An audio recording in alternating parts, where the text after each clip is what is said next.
The will is there. I don't hold out huge, great hope for this. One of the big things also coming up this autumn is the 10-year strategy to halve violence against women and girls.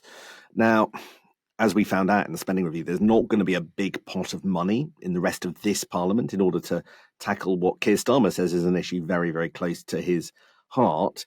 I mean, the message that has gone out, I think, to charities and third sector bodies is, look, just because there isn't a great deal of money, don't limit the ambition of what you want to achieve on this. Is that something without much money attached, Danny, that you think can actually result in meaningful change? Or are we just treading water on this area, given that there just aren't the funds to really do something transformative?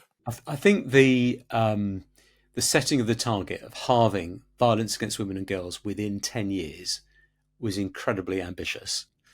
Um, it was made, that target was set early on in, I think, 2023 by Keir Starmer. And it was really intended to draw attention to the issue and say, we are going to be really driving this through. This is an absolute priority. But I think there wasn't enough thought that went on into how you're going to do that, because that's incredibly difficult target to achieve.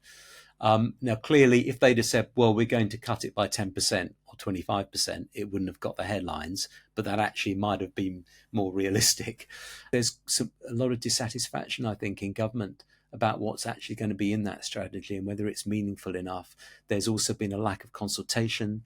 The evidence base isn't very good, because where is the evidence from across the world about how you can achieve that sort of reduction in attacks or in abuse? So,